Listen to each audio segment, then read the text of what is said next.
Ok, meus irmãos, a paz do Senhor. Hoje nós estamos aqui para mais um culto de ensino da Palavra de Deus, onde vamos ministrar o ensino da Palavra de Deus.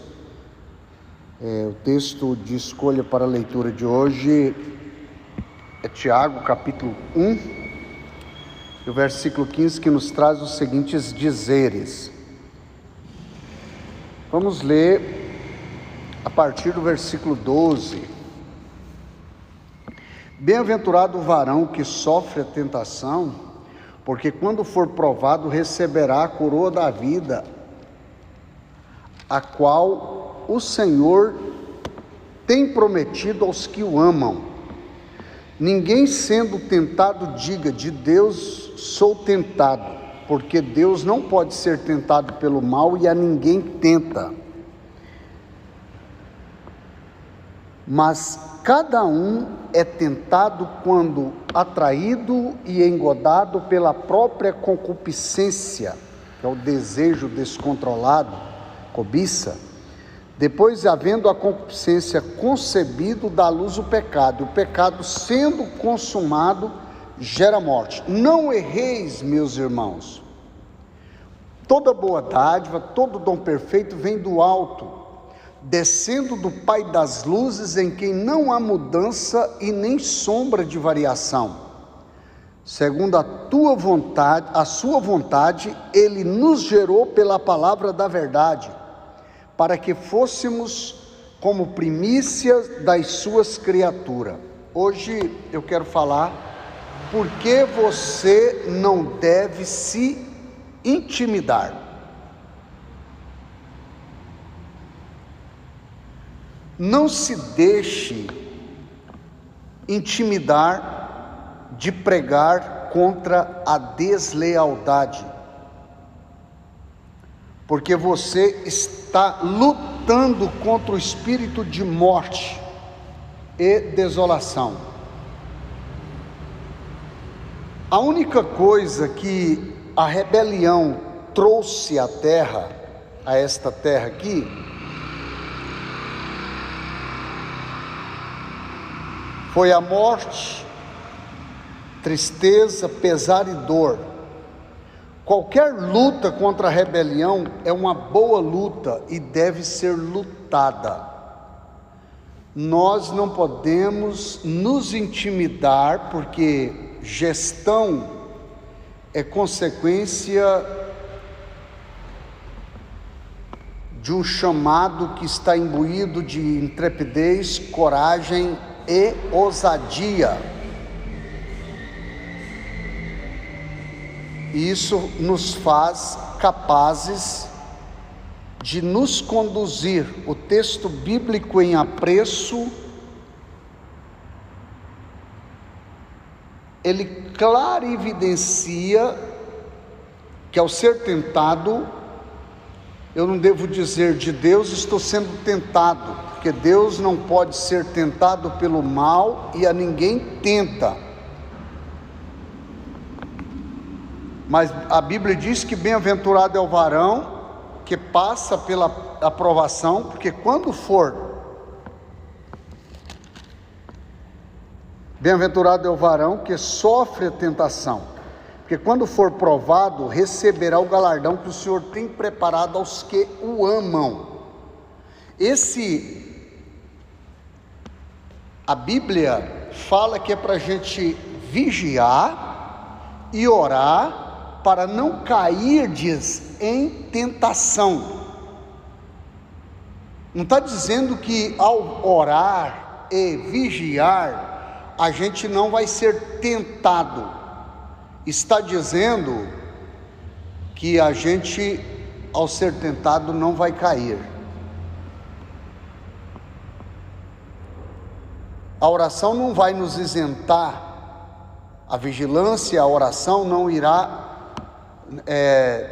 irão nos isentar de sermos tentados, nos isentará de cairmos. Por isso Jesus disse: vigiai e orai para não cairdes em tentação. A tentação, ela vai fazer parte da nossa trajetória. Tem até um hino da harpa, né? Se tentado não cedas.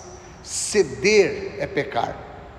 Então, está na hora da gente ter uma consciência maior acerca do que é de fato servir a Jesus. Não se deixe intimidar por pregar contra a deslealdade.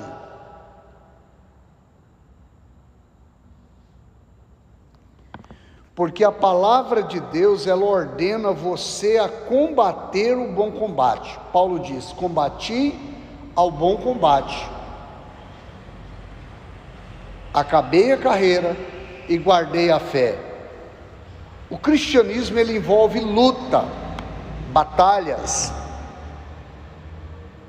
Não vai pensar que se você estiver do lado da verdade, vivendo a palavra de Deus, você não vai ter problema ou luta. Isso que o neopentecostalismo anuncia não é real. Vem para a igreja e acabou os seus problemas. Claro que não acabou. Os problemas vão continuar. A única diferença é que nós vamos enfrentá-los com a presença de Cristo em nós. E é óbvio que isso é o álibi da nossa vitória. É a razão precípua da nossa vitória, é a presença de Cristo em nós, é a ação do Espírito Santo em nós. Quando o Espírito Santo começa a atuar nas nossas vidas, a gente tem chance invicta. Glória a Deus. O cristianismo, ele envolve em travar uma guerra.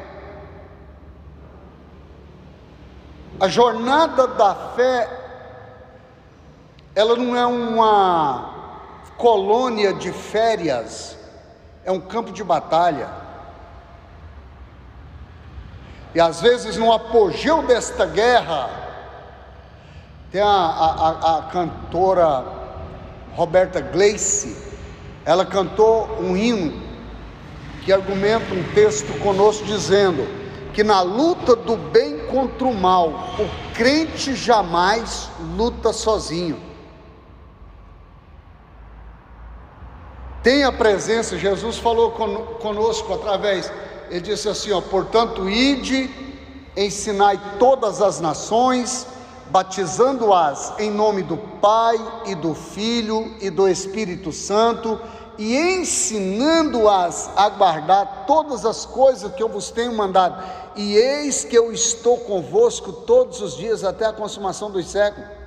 Eu tenho certeza da presença de Jesus aqui, eu tenho certeza da presença do Espírito Santo aqui, eu não tenho dúvida de que Deus Pai, Deus Filho, Deus Espírito Santo está conosco. E deixa eu te falar, quando Pedro tentou lutar contra aqueles que vieram prender Jesus, Jesus falou: mete a tua espada na bainha, Pedro, porque está escrito que aquele que com ferro fere, com ferro será ferido. Não beberia eu o cálice que o Senhor determinou? Eu poderia rogar ao Pai e Ele mandar mais de 12 legiões de anjos. Gente, por que ele falou 12? Dá uma ideia que era uma legião para cada discípulo. Então seria 144 mil anjos. Então você pode andar de cabeça erguida dizendo: eu tenho certeza, eu tenho fé, que no mínimo 6 mil anjos me acompanham.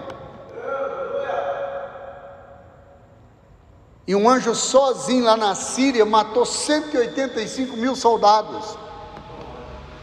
Um só. Imagina o que esses 6 mil podem fazer, e eles estão aqui. Glória a Deus. O cristianismo, ele envolve luta, envolve batalha, envolve guerra. Devemos combater o bom combate. Você não pode e não deve fugir do conflito. Se quiser ser um bom líder, as pessoas que evitam conflito legítimo.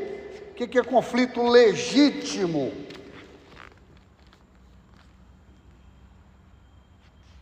é aquele que não tem como ser adiado.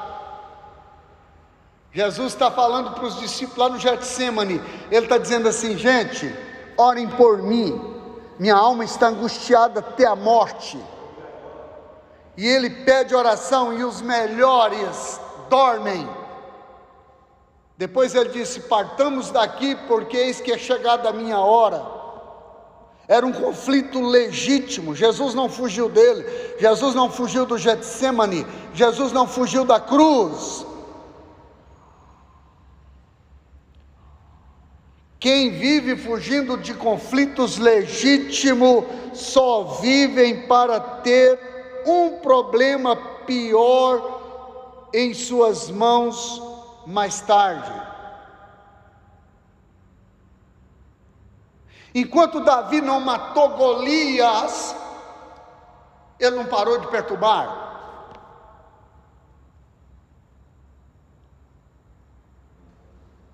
Quando Golias foi vencido, o gigante, na concepção do povo, que de Davi ele só era um incircunciso, foi vencido, os filisteus deitaram o cabelo e foram embora. Se eu quero ser vencedor, eu preciso lutar as guerras pertinentes. E deixa eu te falar, você não vai poder escolher contra quem lutar. Quando Davi chegou na batalha, o Golias já estava lá.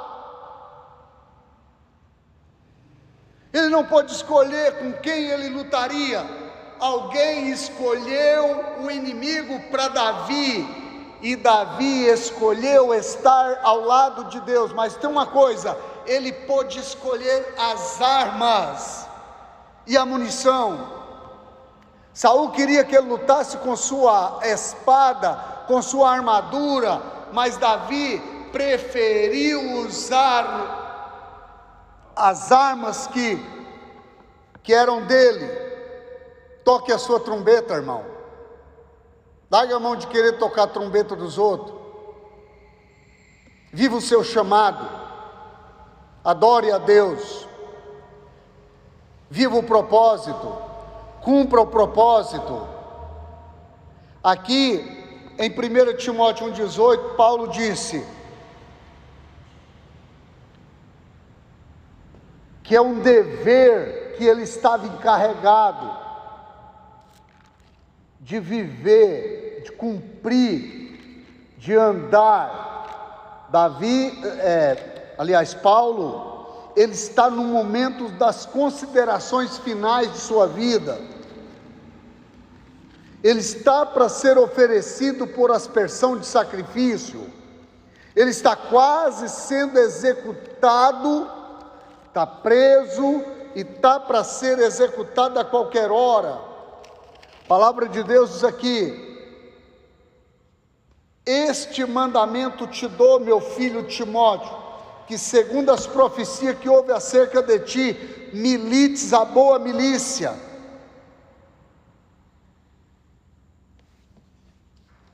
Conservando a fé, a boa consciência, rejeitando a qual alguns fizeram um naufrágio na fé. Quando a gente olha para a palavra de Deus,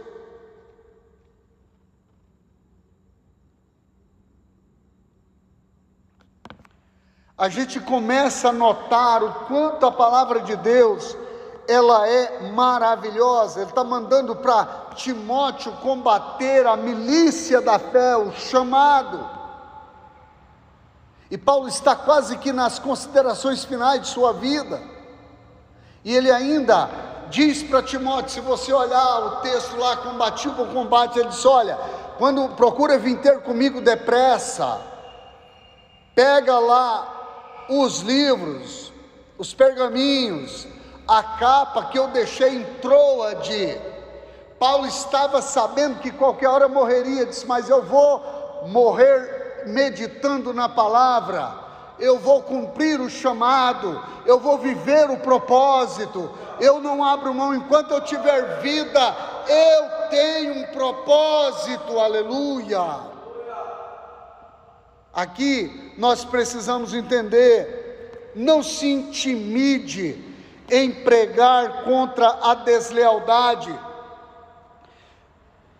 porque você não deve perder até mesmo uma só das suas ovelhas. Você não é um apacentador. Deus não te chamou para cuidar de alguém. Você não tem um mandato de Deus para cuidar das ovelhas, sob seus cuidados. Eu lembro que Pedro, quando ele nega Jesus, ele vai pescar. E quando ele vai pescar, Jesus aparece lá na beira do mar, depois de uma noite inteira, sem pescar um lambari sequer. Jesus disse: amigos, apanhaste alguma coisa? Ele disse: não apanhamos nada, o mar não está para peixe. Jesus falou: lança a rede para a direita do barco. Pedro lança a rede e pega 153 grandes peixes. Deixa eu te falar, não tem ninguém que pode fazer você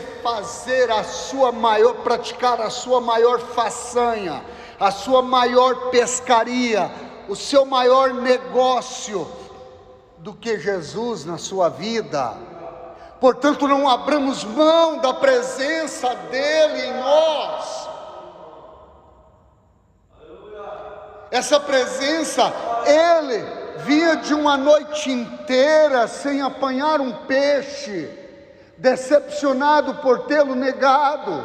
Jesus chega lá, e deixa eu te falar, quando ele manda lançar a rede, ele pega 153 grandes peixes, e alguém fala para Pedro: é o Senhor, e Pedro se joga na água, e consegue singrar quase 200 metros a nado, para encontrar com Jesus. Faça o que você tiver que fazer, enfrente o mar por Jesus. Deixa eu te falar, eles estão vindo com os peixes que pegaram, e Jesus já tem peixe e pão pronto para eles. Quem tem poder para preparar a maior pesca e as melhores bênçãos para a sua vida é o Senhor Jesus. Portanto, não abra mão de estar com Ele. Viva o propósito da maneira como Ele quer que você viva.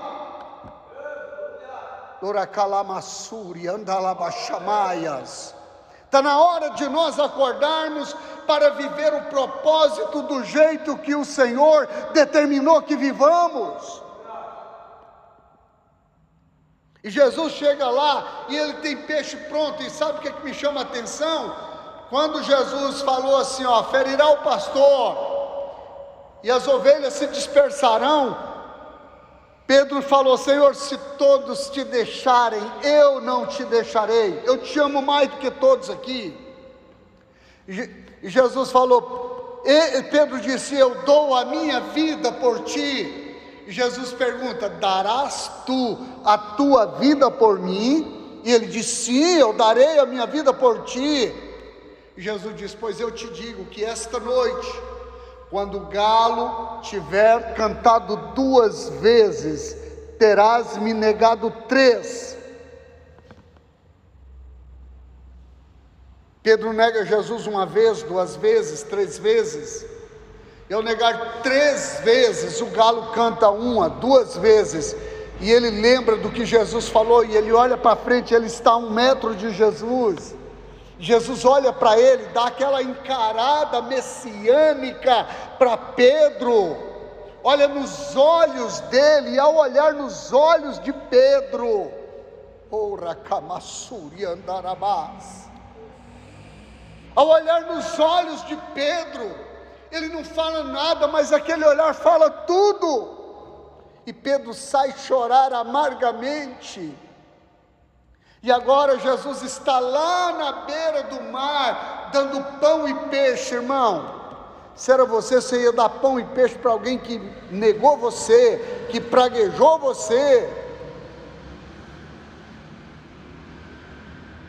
Jesus deu pão e peixe. Aliás, Jesus preparou uma ceia para traidor, negador e desertores.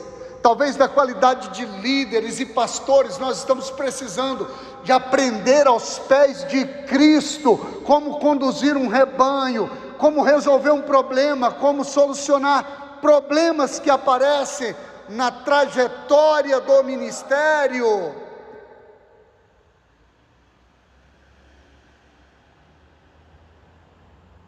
Paulo disse que haja em vós o mesmo sentimento que houve também em Cristo Jesus. Ô Jesus, ô Espírito Santo, vem trazer esse sentimento que houve em Jesus para nós. O recamanto plestequeio formia chamaias. Sabe uma coisa? Jesus olha para o Pedro e pergunta: Simão, filho de Jonas, amas-me mais do que estes? Como quem disse, você disse lá atrás. Sim, Senhor, eu te amo. Ele disse: apacenta as minhas ovelhas. Deixa eu te falar, Pedro acabou de negar Jesus, e Jesus faz dele um pastor. Ele se sentindo indigno, porque a nossa dignidade não é nossa, vem dele. Por isso Paulo disse: porque dele, por ele e para ele são todas as coisas.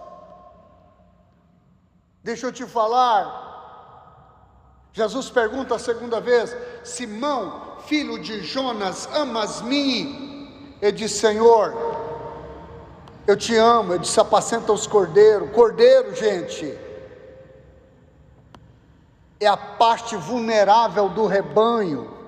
São crianças, são pessoas que, apesar de adultas, elas precisam de ser tratado o caráter, a postura, a performance espiritual. Jesus diz: cuida do rebanho, cuida dos cordeiros. Quando uma criança estiver se comportando como uma criança dentro da igreja, orienta ela a crescer, mas orienta com amor, com carinho. Paulo disse assim: olha, vós que sois espirituais, quando for surpreendido por um irmão fazendo alguma coisa errada, encaminhai o tal com espírito de mansidão, olhando por ti mesmo. Gente, o mundo é uma gangorra. Quem está em alta vai ter que descer quando quem estiver embaixo tiver que subir. Acordemos para a vida.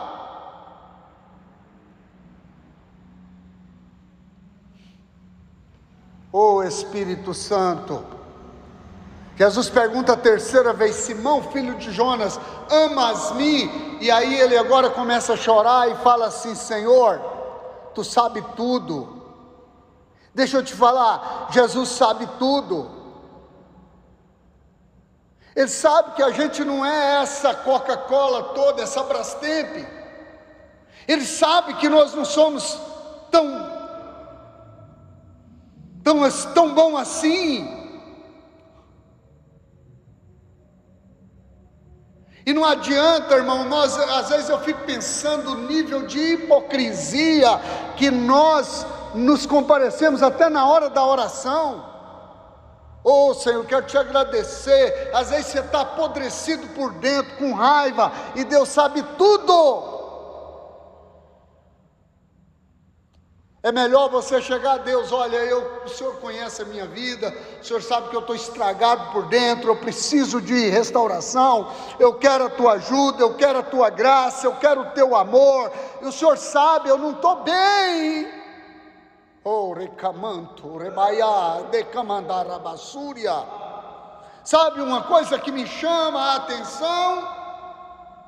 É que Jesus falou para o Pedro: apacenta o rebanho. E sabe o que é melhor? no dia do Pentecostes, maior evento da história, quem era o preletor?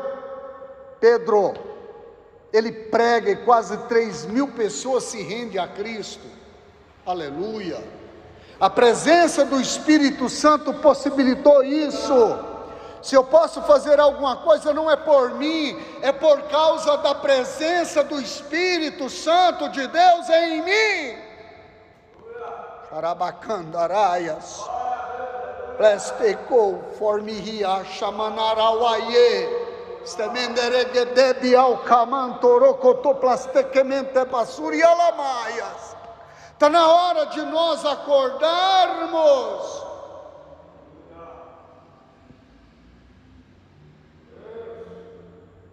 Você tem um mandato de Deus para cuidar de alguém. Não teme combater a deslealdade.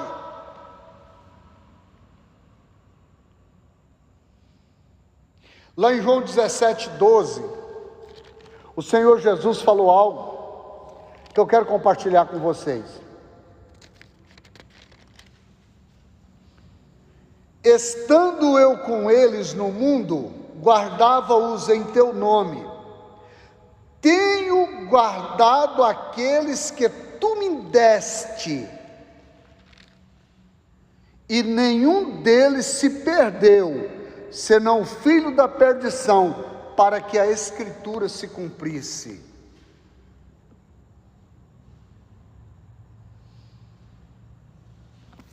Não se deixe intimidar, porque você não pode deixar as ovelhas como presas a lobos.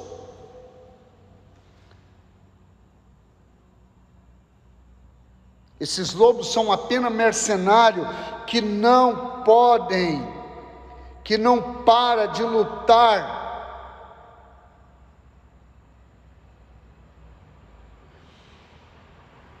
por suas ovelhas, mas o dia que vem o lobo ele foge, porque é mercenário, ele não tem cuidado com as ovelhas. Lá em João 10:13, o Senhor Jesus falou da seguinte maneira, vamos conferir o que o Senhor Jesus falou em João 10:13. Ora, o mercenário foge porque é mercenário, ele não tem cuidado das ovelhas. Um bom pastor é alguém que luta pelo rebanho.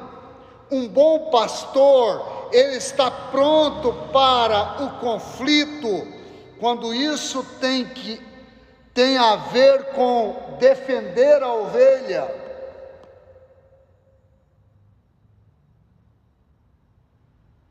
O rebanho não é nosso. Quem morreu por você não fui eu, foi Cristo. Eu não posso brincar com o teu direito de entrar no céu, preciso jogar limpo com você, preciso levar a sério.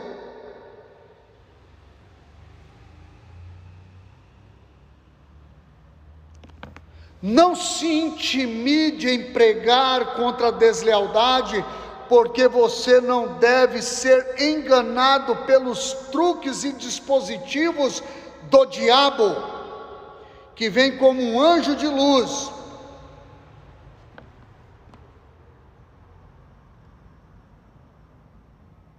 A Bíblia fala, Paulo falou que é possível que o inimigo possa se transfigurar em anjo de luz, fazer dos seus ministros alguém parecido com um anjo. As pessoas desleais, elas vêm, elas aparecem como anjos de luz, como pessoas boas, como as melhores pessoas, e engana o rebanho. Elas vêm como homens de boa reputação, de caráter, impressionantes na congregação. Elas impressionam com promessa, com banquete, com almoço, com churrasco, com uma coisa e outra. Eles usam seus dons para influenciar os mais simples. Deixa eu te falar, dons não é para influenciar pessoas ao seu bel prazer, mas é para conduzi-las à edificação e à glória do nome de Jesus.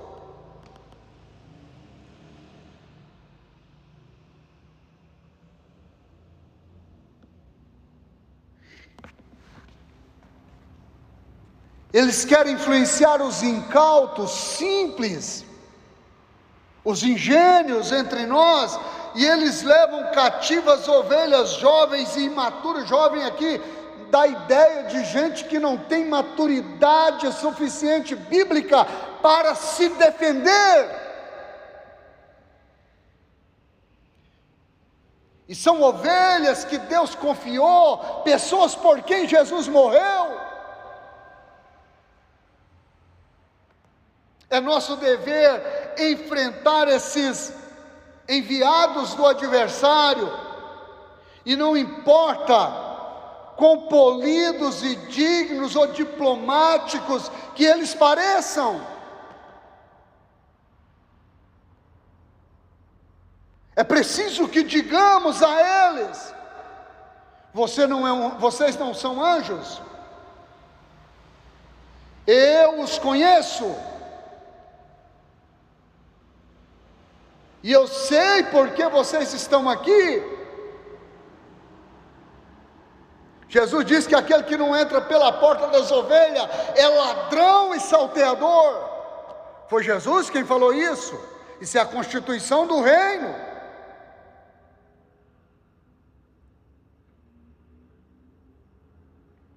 E aí você vai ter que se opor a esse tipo de comportamento, a esse tipo de pessoa, para defender as ovelhas que estão aos seus cuidados. Mas o que me impressiona é o quanto as pessoas são incautas, parece que querem ser enganadas. Você está pagando, está lutando por ministrar, dar o melhor, apresentar o melhor, e as pessoas não valorizam.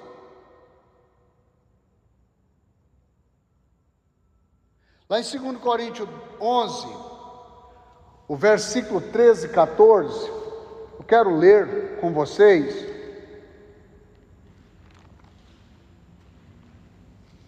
Na segunda carta de Paulo aos Coríntios, 11, o versículo 13 e o 14.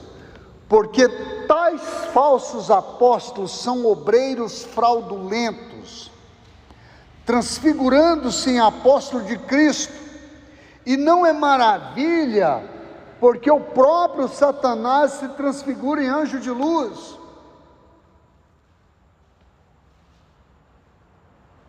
Não se deixe enganar por estas pessoas com boa aparência, que falam bonito, verbalizam bem a língua portuguesa, ou seu idioma. Muitas delas são tão boas de aparência e falam tão bem que poderia facilmente conseguir emprego como apresentadores de televisão ou leitores da notícia de TV ou rádio.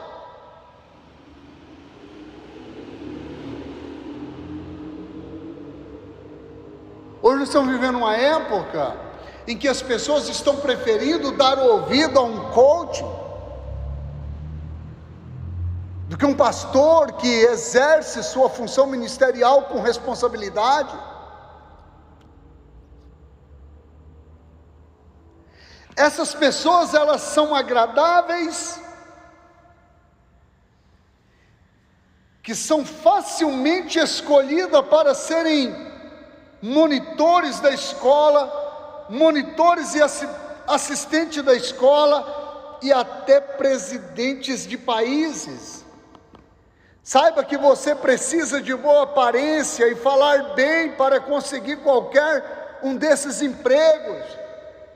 Mas aqui nós temos uma Constituição que ordena a regência comportamental dando parâmetro para os modos viventes e operantes de alguém que diz que segue a orientação da palavra de Deus.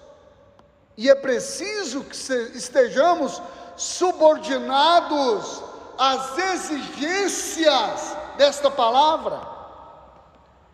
Quando alguém destrói o que ajudou a construir, ele se faz um pecador, segundo a Bíblia. Meu irmão, não adianta nós ajuntarmos com as mãos e espalharmos com os pés.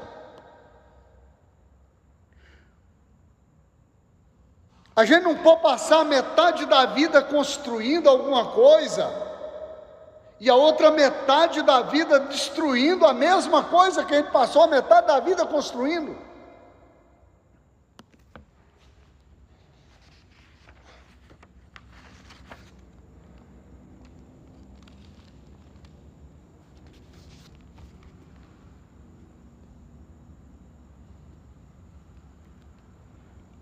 Lá em Gálatas, capítulo 2, e o versículo 18, a palavra de Deus nos diz assim, Gálatas 2,18, eu quero ler com vocês, para os irmãos terem noção.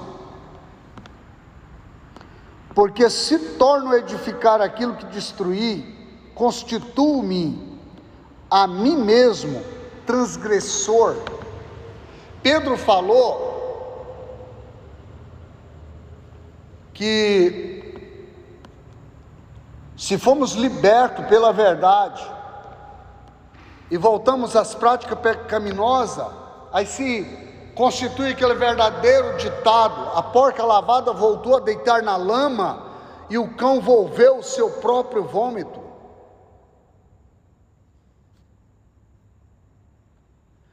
Paulo, ele nos ensina a marcar e evitar as pessoas que dividem o rebanho e destroem a paz do ministério. Ele diz: se alguém cuida ser religioso, refreie a sua língua. Tiago diz que a religião pura e imaculada para com Deus o Pai é esta: visitar os órfãos e as viúvas e guardar-se da corrupção do mundo. Não dá para nós termos um meio termo aqui.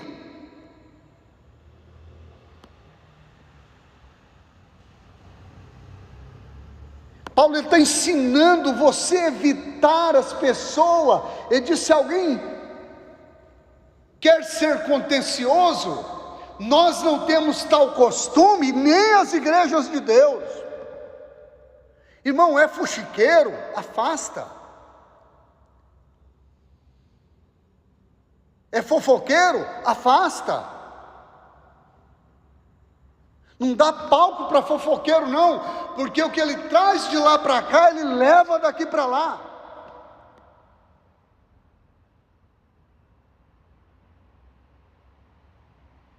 Eu estava ouvindo um pastor pregar uma mensagem, um grande pastor, eu esqueci o nome dele. Ele estava dizendo que o irmão chegou para ele e falou: pastor, o senhor não vai visitar o irmão não? Ele falou assim: ele está doente? Ele falou: não. Alguém da família dele morreu? Ele disse: não. Ele disse: então eu não vou. Por que o senhor não vai? Porque a Bíblia diz que é para visitar os órfãos e as viúvas, os doentes, os enfermos. Quando a pessoa não tem nada, não está doente, não está enferma, não perdeu um membro da família, não está passando por problema e desistiu de estar na igreja, irmão, será que essa pessoa está ciente de que a salvação é o maior prêmio que qualquer ser humano pode alcançar? Jesus falou que se o homem ganhar o mundo e perder a alma, ele perdeu tudo. Está na hora da gente mudar, está na hora da gente ser diferente, está na hora da gente ser melhor. Aí tem alguém que quer emprego, quer bênção, quer cura, quer provisão, quer cuidado, mas não tem a presteza nem de estar no culto. Aonde é que nós vamos parar?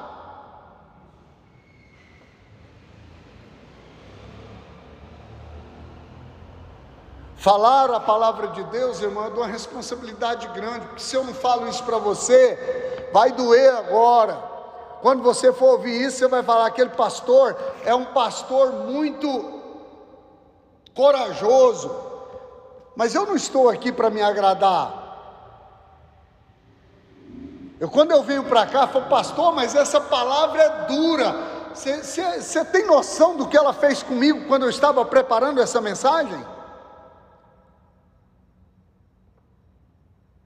Eu não estou aqui por falta de respeitar, eu não estou falando isso porque eu não respeito, porque eu não conheço ética ministerial, porque eu não conheço ética pastoral. Não! Eu sei o que é isso.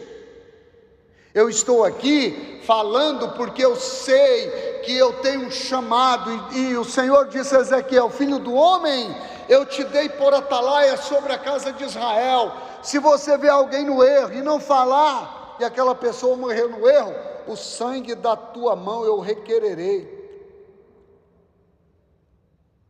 Mas se tu falar e essa pessoa não se emendar de vida, o sangue dela será sobre a cabeça dela.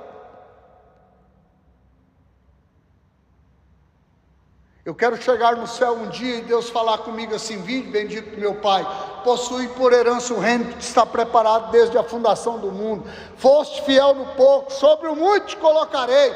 Entra no gozo do teu Senhor.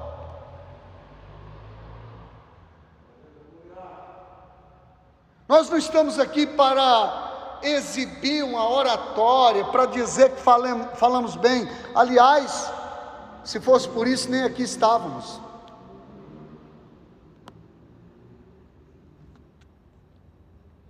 A palavra de Deus diz lá em Romanos 16, 17: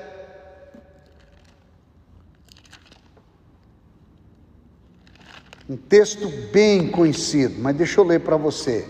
Romanos 16 e o versículo 17: e rogo-vos, irmãos, que noteis os que promovem dissensão e escândalo contra a doutrina que aprendeste, e desviai-vos deles.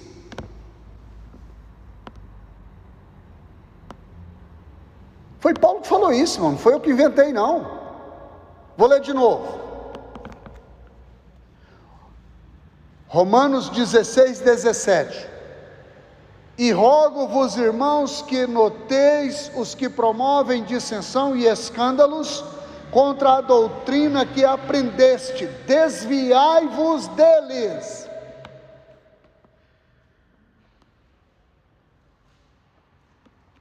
Como você marca alguém? É uma pergunta. Você tem que anunciar, ensinar e informar as pessoas sobre as atividades perigosas de pessoas desleais e rebeldes. Irmão, o rebelde nunca se recupera.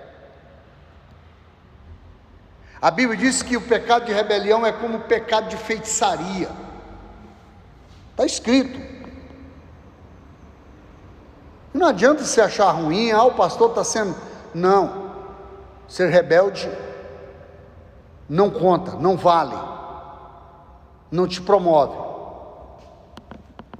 Se você tiver qualquer indício de rebelião, de rebeldia, se converta agora, peça perdão a Jesus, se conserte com Deus. Tiver sido rebelde contra alguém, vai lá e se peça perdão, conserte, repara a sua rebelião.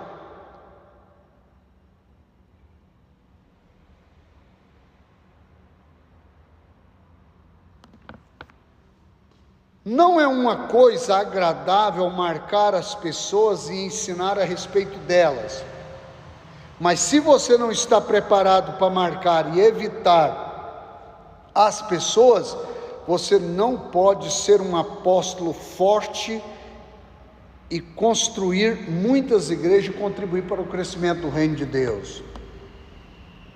Às vezes eu fico olhando os apóstolos, eu me lembro quando aquele mágico chegou para os apóstolos lá e queria alcançar o dom de Deus comprando por dinheiro. Falou: seja o teu dinheiro para a tua condenação. Teve para alguns que Paulo falou: ô filho do diabo, até quando perturbará os retos caminhos do Senhor? Porquanto ficarás mudo. Não sei se mudo ou cego. Preciso recorrer e lembrar.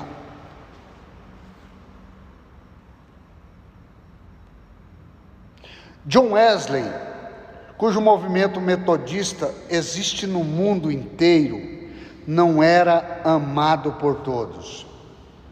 Você sabia que John Wesley, ele andava o dia todo a cavalo lendo a Bíblia, porque ele tinha que chegar lá onde ele estava, ele só tinha o dia. E ele falou: eu estou montado no cavalo, o cavalo trotando aqui, ó, e ele lendo a Bíblia.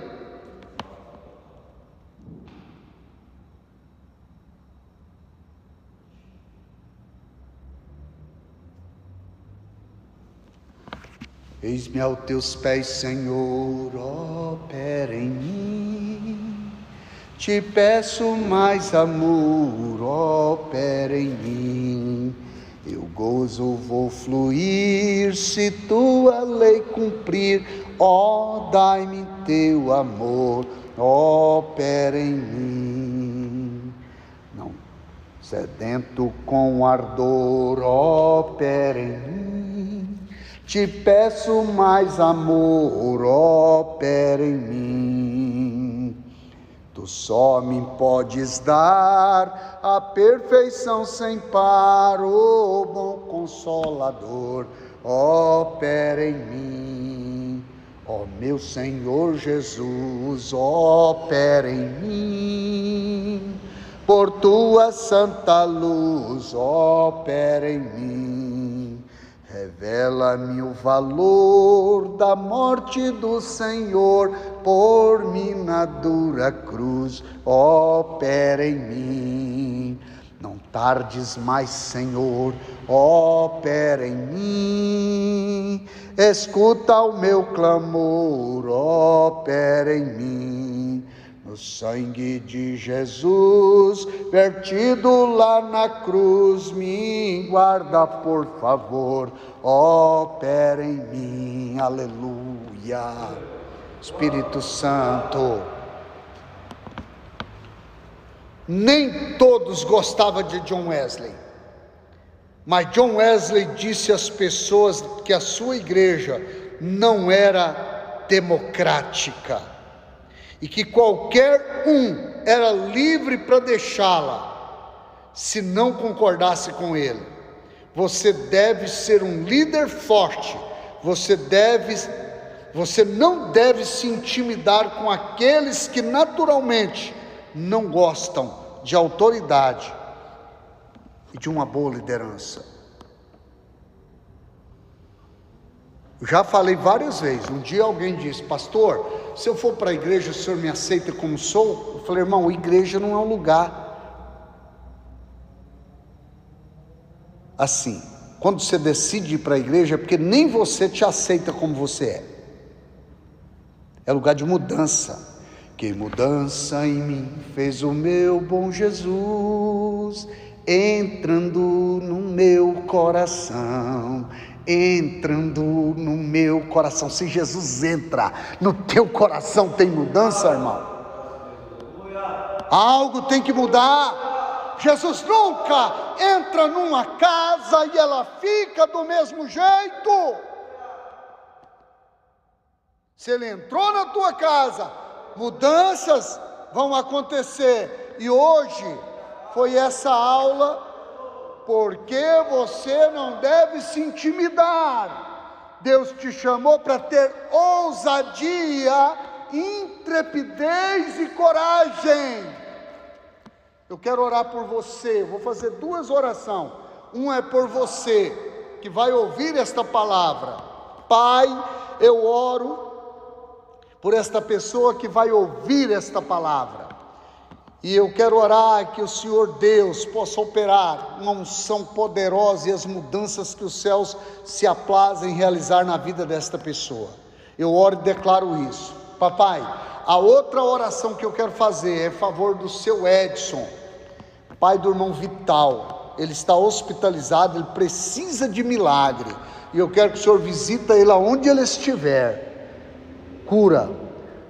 Na qualidade de general do teu exército, eu quero ordenar anjos especialistas em terapia intensiva para restaurar, operar, fazer cirurgia, transplante, o que for necessário na vida do seu Edson, agora na autoridade do nome de Jesus, para a glória de Deus Pai, amém. Graças a Deus, aqui nós encerramos aqui a nossa aula de hoje.